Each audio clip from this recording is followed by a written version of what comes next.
Hello and welcome to my channel. In this video you are going to learn normalization and denormalization process, their impact with examples and other important things as well. Content of this video is based on my learnings, professional experience and lot of research. After watching this video you will feel comfortable with these keywords. So without any delay, let's get started. Here you can see the points to cover. I have listed few points over here and we are going to discuss each one individually. So the first is, what is normalization process in a database? Few important points related to normalization. The next is what is a primary attribute and non-primary attribute. We will discuss about the primary key and candidate key as well, because based on that we are going to discuss primary attribute and non-primary attribute. Impact of normalization with or without in database with examples. We are going to see the examples as well. Before normalization and after normalization. The next is, what is denormalization process in a database. Then few important points related to denormalization, why these process, the normalization and denormalization important for a database, and according to what scenario. So we will discuss about this. And at last, summary with the story. Next is, okay, so the first point is to discuss, and that is normalization in database. We can see over here, normalization is a process to eliminate data redundancy or duplicacy and inconsistent dependencies in database. When we talk about relational database management system, this normalization process comes into picture to maintain the data integrity of database. And by reducing the wastage of memory space, this process helps to improve the performance of database. So in a nutshell, if I tell you about the normalization, then we are dealing with improving the performance of database, right? Next is few important points related to normalization. So here we can see some of the problems and few notes as well. So the first is problems in database without normalization. The first is data inconsistency. The second is wastage of memory space. The third is DML command like insert, update, delete can reduce the performance of database. It can make the database really slow in nature. Note, normalization is directly proportional to the performance of database. Most of the relational database maintains normalization in third normal form, 3 and up. So this is one of the important type of normalization, and we are going to discuss this in another video, because the types of normalization is a very big one to discuss, and obviously this is true for most of the enterprises available in the market, right? They maintains normalization in third normal form. Going forward, the next is primary key and candidate key in database.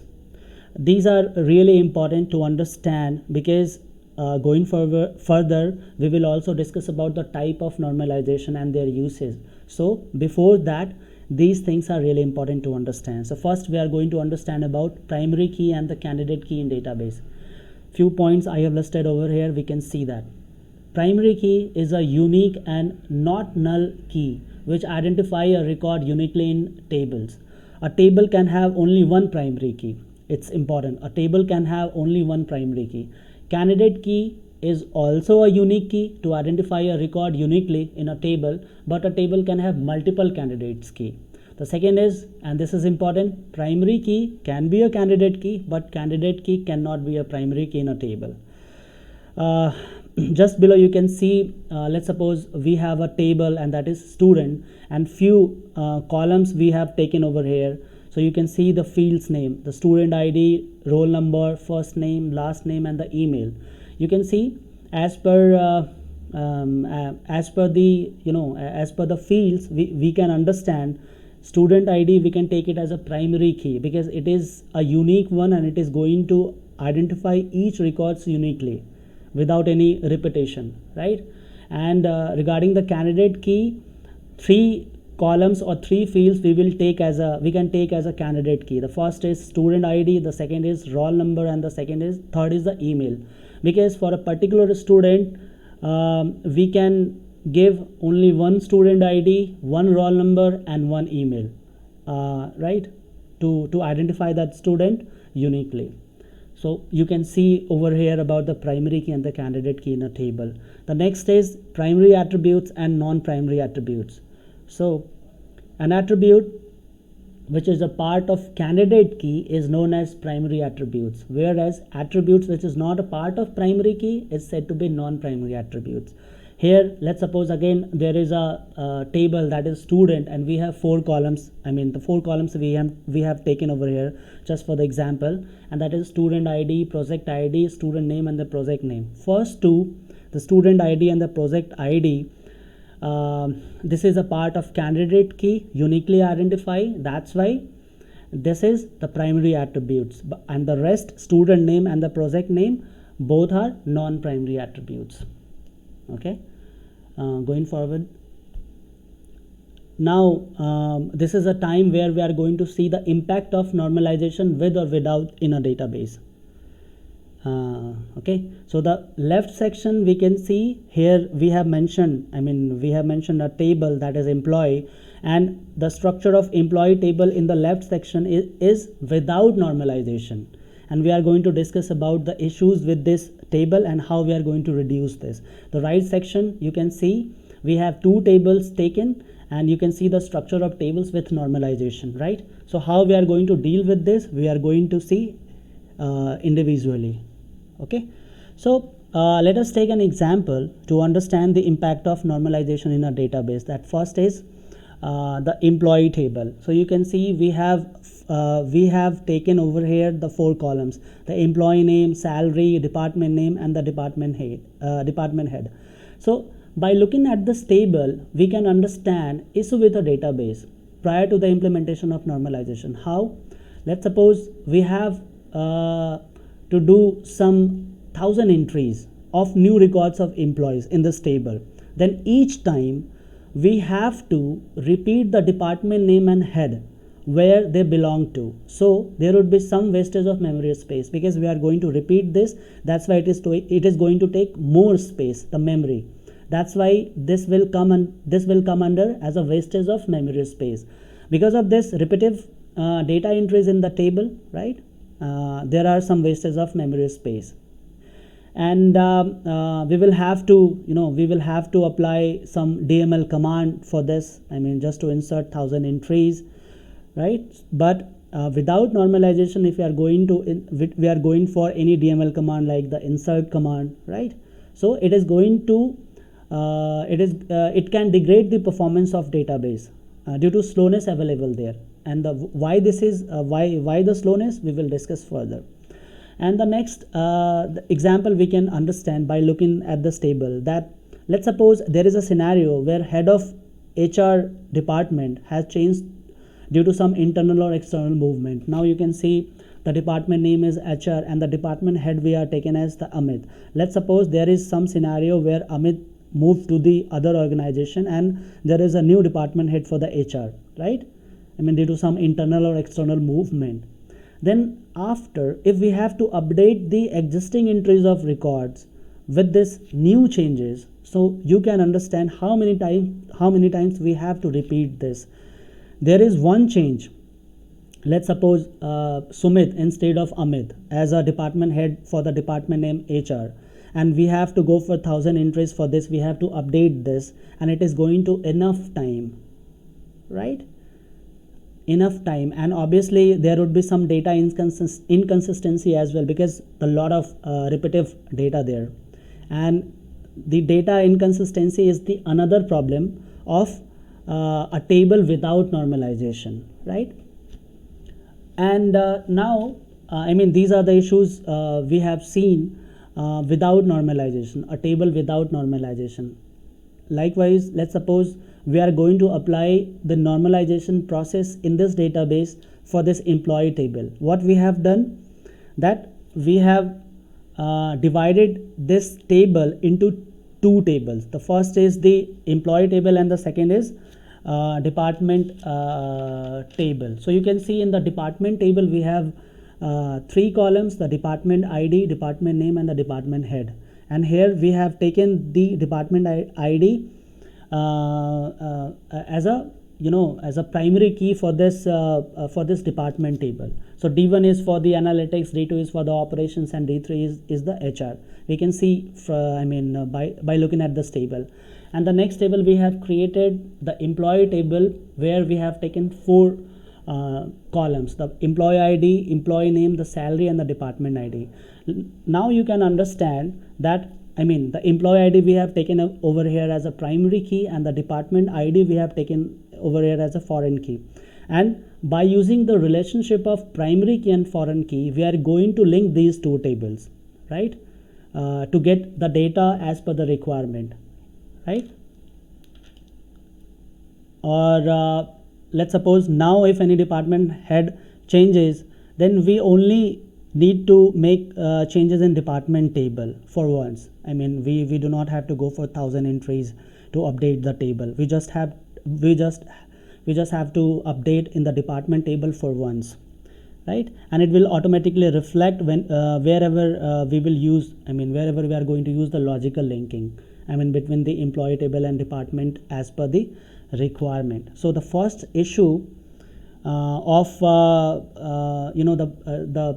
wastage of memory is going to be sorted out just by using this normalization process, and we can see over here, right? The second issue is, let's suppose now new records entries are not so much problematic for us because of this changes, and due to reduce in data duplicacy, this database is normalized and performance is upgraded now, right? And the data is consistent as well because of the reduction of the data redundancy or the duplicacy, right? So as a summary, you can see over here, based on normalization of employee table, we can understand that it helps to improve the performance of database and maintain the data integrity level. Okay, going further, the next topic is denormalization in database. So here we are going to understand denormalization in database. So it is an optimization technique we use in database to add redundant data based on requirement. We are going to add some duplicate data as per the requirement. It doesn't mean that we are completely removing normalization in database. There is normalization, but as per the requirement, we are going to add some amount of redundant data or the duplicate data. We use this technique sometimes to reduce the number of joins applied on tables to fetch the data as per the requirement. The next topic is example to understand denormalization. So you can see we have taken a table, and that is, we have taken a database, that is the database of field work done by engineers, and you can see the list of tables. The engineers work done table, it contains all the facts, so it is a fact table. The second is geography table, right? And the third is calendar table, and fourth is the people table where we can get the personal information of engineers, right? So these are the tables.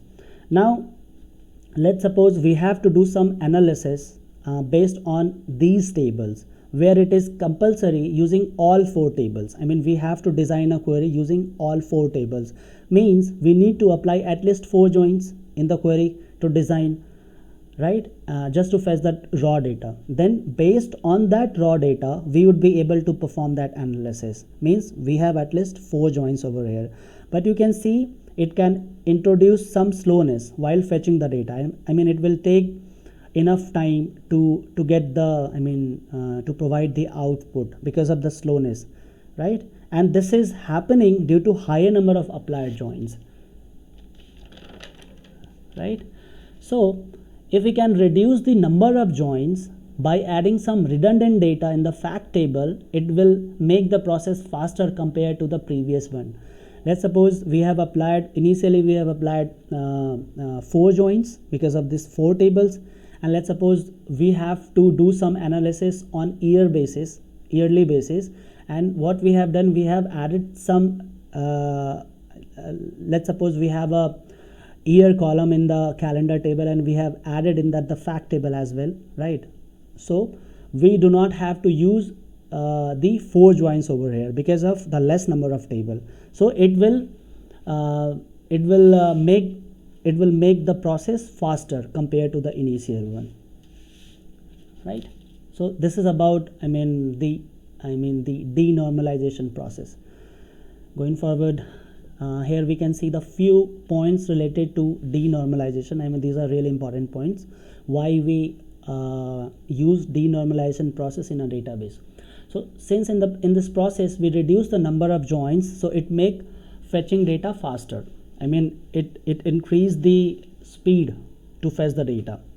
And the second point is less number of joins means design of query is simple. Obviously, it is going to be helpful for us to understand the query in an easy way, because the design of query is simple because of less number of joins.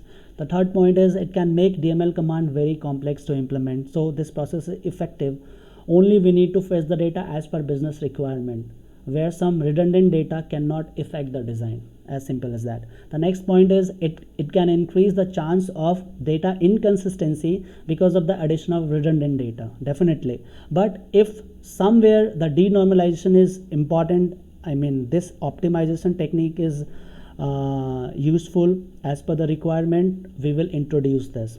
So based on requirement, we introduce denormalization in relational database to design a query and then fetch data in a faster way, right?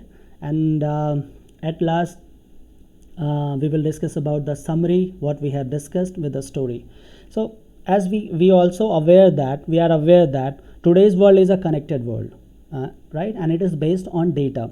So structure of data, storage of data is really important as per the optimized security measures for the business, right?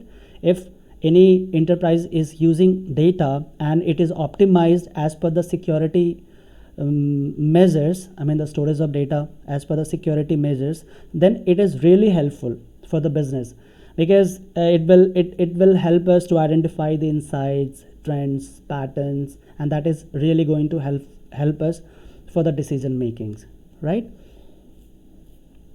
And if we talk about, this was about the normalization, but if we talk about the denormalization, then it is a process we use to make it faster. We use it to make it faster, and this is based on, exclusively based on as per the requirement. If it is required to introduce denormalization, we go for that, right? And this is it about this video.